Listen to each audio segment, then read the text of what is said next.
Bonjour, c'est Maryse de Diva Yoga. Ça me fait vraiment très plaisir de vous accueillir aujourd'hui. Et aujourd'hui, on a un invité spécial.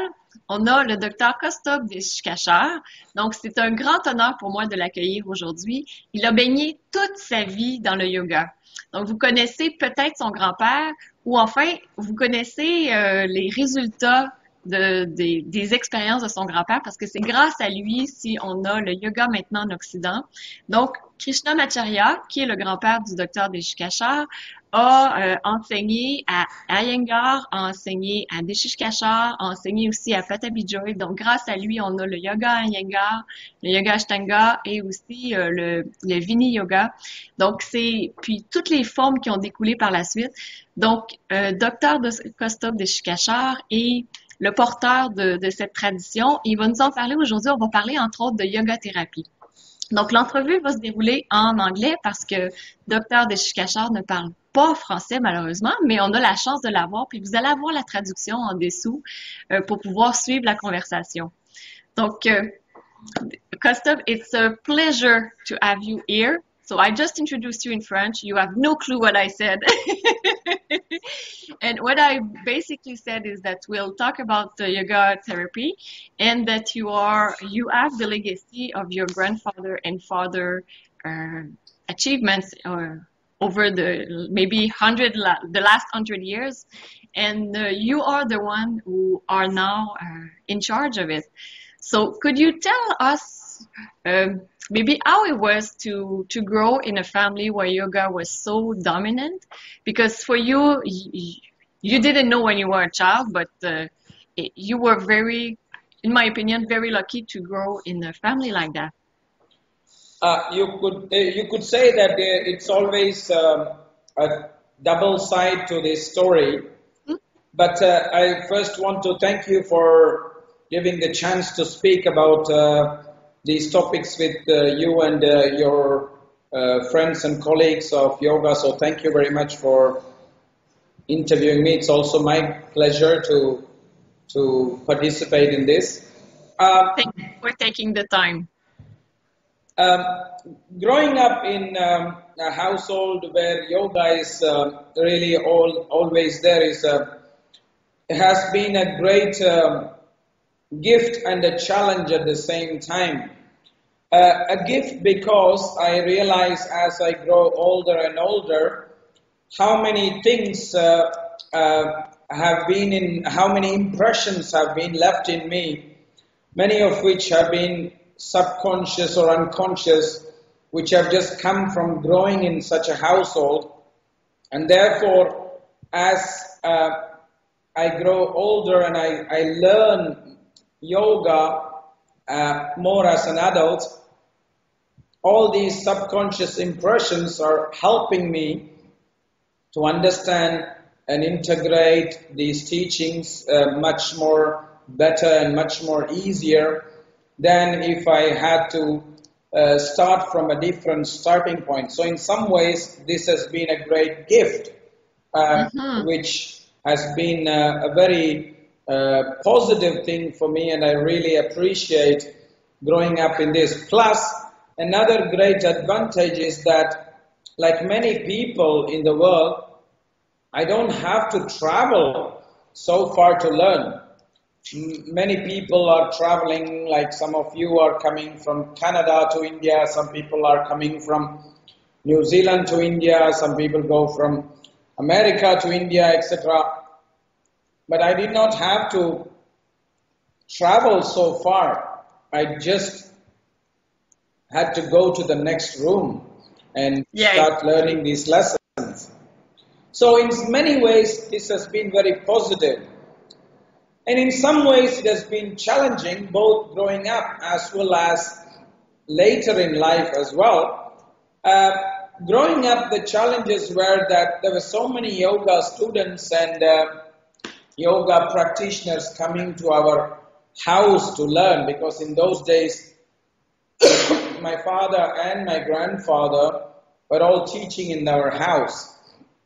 So in some ways, growing up as a child, you had to be in kind of your best behavior all the time, because you know, your house becomes your office. So as a child, sometimes it is a bit challenging because you don't necessarily have a normal childhood like all other children have, because you're expected to be quiet so that the class is not disturbed.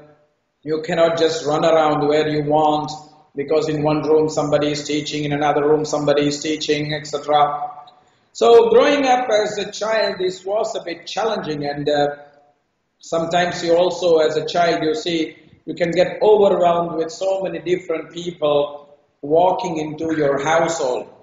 So this was one challenge that I faced, and also my sister, of course, also faced this, and my brother as well, because we all grew up in this household. But I also say that I've learned to take that as an advantage because I got to meet a lot of different kinds of people. So even though when it was very challenging in the childhood, it becomes a bit of an advantage as you grow up because you learn from such experiences of meeting different people. But another challenge that comes when you grow up in a family of all these people is the constant comparison to another person. Oh, why are you not like your father, or why are you not like your grandfather, and things like that. And this is very tricky because there are two sides of this story. First of all, there's one side which is that nobody is ever going to be like somebody else. So if somebody, for example, you ask me, hey, why are you not like your father? Then if I ask you back, why are you not like your father? You don't ask that question. But born into a family of yoga practitioners, such questions always come, such comparisons always come, and people don't necessarily understand what the reality is. So this is one part of the challenge. And the expectations are very high from you, I guess. Yeah. I have to say that the expectation from me is even more higher than, say, for my father, because my father only had to reach up to his teacher, his father. Whereas for me, I'm compared to not only my father, but also my grandfather. So I'm compared to two people and not just one. And there are two very great people. So sometimes it can be a bit of a challenge, and this is one side of the coin. But there's also another side of the coin, which is that most of the students who come to study with my father or my grandfather, etc., they only see them in the role of a teacher. They don't see them as a normal person. So their perception is not the whole. So sometimes when they say, oh, why don't you be as perfect as your father? Sometimes I kind of laugh because I know how my father is in private life, and he's just like any other father would be. Yeah. So people, and sometimes it's conflicting because we can't share everything about our father or grandfather because they are public figures. But at the same time, there's an expectation that is projected, which is certainly unreasonable. And I think that is the illusion that many people are caught in because they have a very narrow perception of this teacher, whereas as family members, we have the whole picture and we see the other side, the human side of these people as well, which many people don't want to see. So this is also another challenge when you work with people, because you always have to keep dealing with this question, hey, why are you not like your father? Why are you not perfect like your father? Why are you not perfect like your grandfather? And sometimes you just, in your mind, you think, oh, well, why do you think they are perfect? So it's very interesting because you're telling us that your father and grandfather are just like us. Just like they are human. And at the same time, they add great wisdom that they shared with a lot of people. And most of people only saw that wisdom they add, but not the whole thing. Yes. So, and for me, that's the reason why I have even greater respect for my father and for my grandfather, because I see them as human, but with such great potential. I don't see them as perfect with perfect potential, because nobody is created perfect. So for me, the respect for them is even greater, because they are human like us, but they had such good qualities. And very interesting. Thank you for sharing that. And it's very interesting because at the same time, it put all the yoga teachers as normal human being. Because sometimes all our students think we are like God, and God knows we are not. We are really not perfect, and we have difficulties. We face the difficult things, and the thing that we always do is we get up and we just continue on our road, and we help other people as well. So thank you. Patanjali starts the second chapter of the Yoga Sutra with the word tapas. And the word tapas means a process of removing the toxins in the body.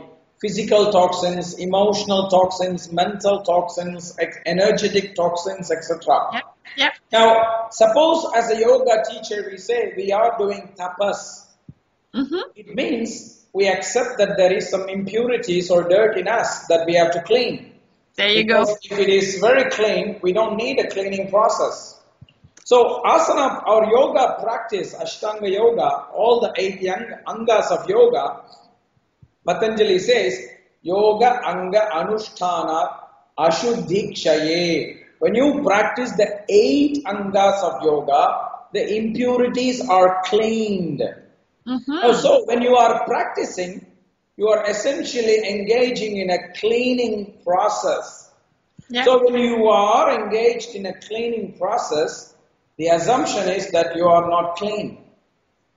Exactly. So we have to, Patanjali is teaching us that we have to be humble to accept that we will have defects, and we have to constantly work on that again and again, so that we can only improve ourselves. My father always used to say, we can only improve ourselves, we can never become perfect. That's perfect. That's imperfect. We are imperfectly perfect. Yes. We can always improve, and that's the goal of yoga. Perfection is an idea that is only an illusion. Yeah, exactly. Good. And you work more like your grandfather did many forms of yoga in his life. He did like the Ashtanga we know from Patabi Joyce that is very popular in United States and in North America. And towards the end of his life, I think he went more through yoga therapy, and to have more specific practices for different people. And I think you are more in line with this, with the way you teach now. There's a couple of things I would like to clarify here. Yeah. My grandfather did not teach only these kind of physical exercises early. He also did yoga therapy way back. What he did was he taught different kinds of yoga practices for different people. Yeah. And it was the same throughout his life. Yeah. So for help, even in the 1920s and 30s, there were a lot of sick people who came to him, whom he taught one-to-one yoga therapy. And it's the same thing I do, which is I try to teach based on who is in front of me. But having said that, more and more dominant part of my work is on the topic of yoga as therapy, because this is basically one of the greatest things that is needed in today's times. We all have some form of sickness or the other, whether it's something which is slight back pain or slight neck pain, or something as severe trauma or cancer or stroke, etc., very dangerous situations. And yoga has the possibility to support people in all of these kind of situations, if not to cure them from their problems, at least to help them manage their problems more easier, as well as improve their quality of life. And therefore, a very big part of my work is to work with people one-to-one. And many people come to me after trying so many different kinds of modalities of healing and therapy, and it doesn't work. So in some ways, they come to me as a last option with nothing else to lose. And through yoga, we are able to support them in as efficient and as good way as possible, taking into consideration each of their individual conditions and individual needs and individual capacities. So this is a very big part of my work right now. Having said that, that's not the only part of the work. I also engage in educating a lot of people about how to become yoga teachers, how to become yoga therapists, etc. I also help people to become yoga therapists, and this is also a very important part of my work. Okay.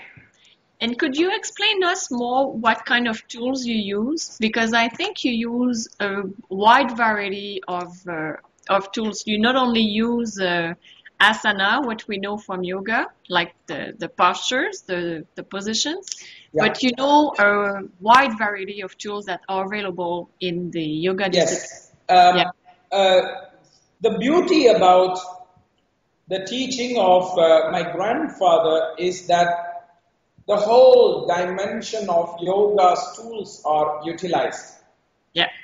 So we are, in our work, I am using tools which include asana practice wherever it's possible, pranayama, which is breathing control, meditative practices, what is called dhyanam. I'm also teaching them mantras, which are chanting. I use bhavana, which is like certain visualizations that people can use. Certain very special techniques in yoga is there, which are called mudra, which loosely translated into English, the closest I can come is to a phrase called a special energetic seal or an energetic practice. And then there is what is called nyasa, which is kind of like gestures. Then we are also giving them dietary recommendations, which is called ahara niyama. We are also suggesting them lifestyle changes, which is called vihara niyama. And also a very important part of yoga is what is called svadhyaya, which is like a counseling, guided self-inquiry. So sometimes I am also counseling people, and many people in the West, they think that I am functioning in the form of a psychologist or a counselor, but this is a very important part of yoga as well, and that's what I do, and it is called svadhyaya, and this is what I'm also engaged in. So some of these are the basic tools that we are using in the work that we do with yoga as a therapeutic approach. So from all of this, what we do is we design a practice that takes the best components that is appropriate from this, which means a practice can include some asana, some pranayama, some meditation, some mantra, or combinations of these. So whatever is appropriate for the person, we design a very unique and special practice that will become part of their yoga therapy process. That is where they will start. Usually there is a procedure we follow. We are meeting them first for a consultation, and in this part we are observing them, we are talking to them. It's more like trying to understand what is their problem, what is the source of their problem, and what is possible for them, how much time they have. etc. So it's more like an interview plus observation, and it's diagnostic in nature, but we don't diagnose a disease per se, but we understand the person's capacities and needs. Usually this takes between 45 minutes to an hour, and then only we decide what kind of practice we can start with, and that the person is taught, which they have to practice on their own in their house, and they meet us back a second time, and then we review it, we observe if there is any changes, we collect feedback, and then we give them a next practice which builds from the first practice, etc. So we create a yoga therapy process that is built over a period of time that includes many of these kind of tools. Excellent. This is very interesting because you use all the tools available in yoga. Yes. Plus, something that I'm not used to for us in North America, it's more separated, but the dietary consultation, for us, it's more usually Ayurveda. So for you, you combine both, so it's very, very interesting. Yes. And because yoga is talking about all these as well. Absolutely, yeah. Yeah. And what I find very interesting is Vadiyaya that you include into your process. Could you give us more information about this? Personally, I find it very interesting because when I teach yoga, I not only teach the postures, the asanas, the pranayamas, but I also help them a lot on their personal development because we spend maybe 30 minutes or 1 hour on the yoga mat, but 23 hours outside of the yoga mat. So for me, it's very important to know that the person will have tools to bring in their life after that. So could you tell us more about how you do it? See, Swadhyaya is basically the word itself means self-inquiry. Mm-hmm. Now, self-inquiry is a way of discovering ourselves, but very often the mind is so tricky that it can cheat us. It can cheat us and convince us of something else which is convenient for the mind. So sometimes we don't discover ourselves if we listen too much to ourselves. So we need a mirror. Sometimes we need to stand in front of a mirror that can reveal to us who we are and what we are.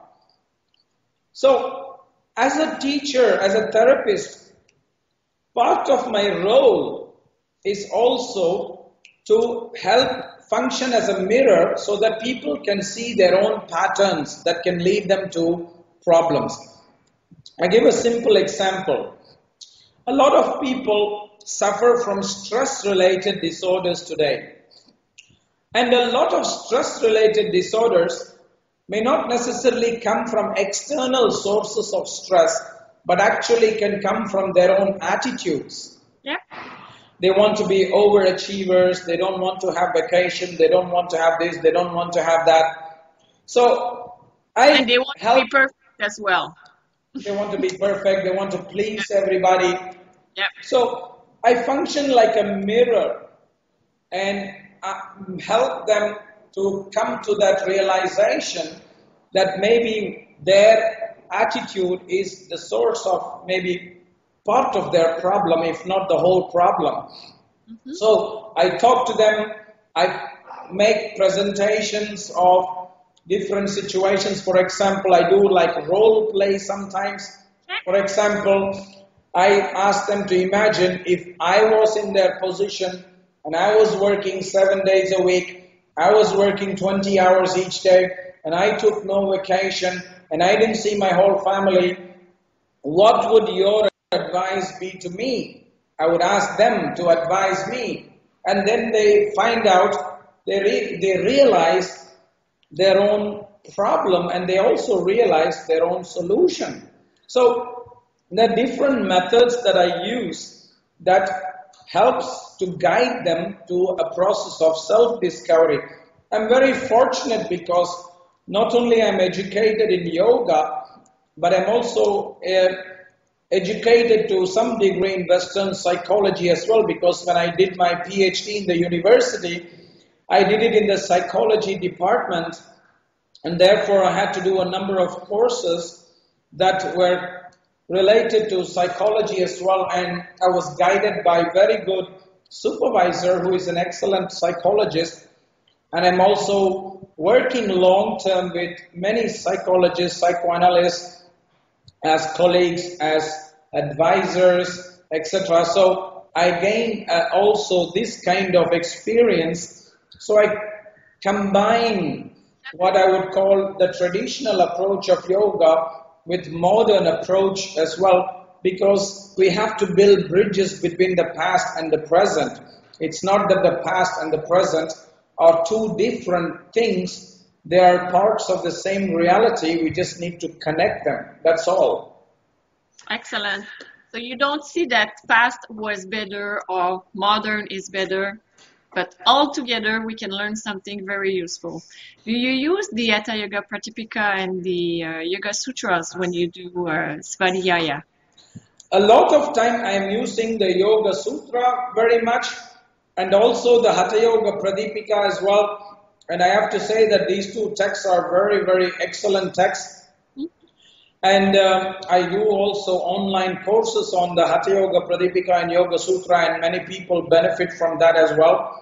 So I'm also supporting the therapists and teachers that I have trained to be able to do Swadhyaya with their students. Excellent. Good. So you're continuing your tradition. It's That's important. very good. Yeah. Excellent. Thank you very much for your time, for all you shared with us, all the tools you use personally and in your school as well with your teachers to help that many people. And I'm very, very grateful that you were willing to do this interview. And I'm sure that a lot of people will benefit from it. Thank you. It's also been my pleasure to be with you. Thank you very much. Thank you. Good. Good.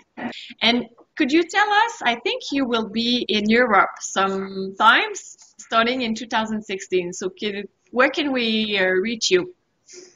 Well, already this year I will be in Europe to do some seminars already this summer. But from 2016 I'm starting a very interesting program, which is a yoga therapy training program, which will help people to become a holistic yoga therapist in the tradition of Krishnamacharya and Dr Desikachar. The program will be in Brussels, and it will be conducted in English and translated into French. So French-speaking participants will also be able to participate without any language barrier. This program is going to go from 2016 till 2019, and it will be a very comprehensive program that will train yoga teachers to become yoga therapists on how to deal with people one-to-one in a therapeutic context, where they will be able to help people with a wide variety of illnesses. And I would be very happy to welcome anybody who would like to participate in this program. That's excellent. Thank you very much. And what we'll do is I'll take the program and we'll put the link behind under the video. So anybody who is interested to attend the program can shoot this way. It will be very easy for them. Thank you, Marie. Thank you very much, Kastab. And it's so nice to meet you face to face. Yeah, because we changed a lot by email in the last year. Namaste. Namaste. Thank you. Thank you. Bye-bye.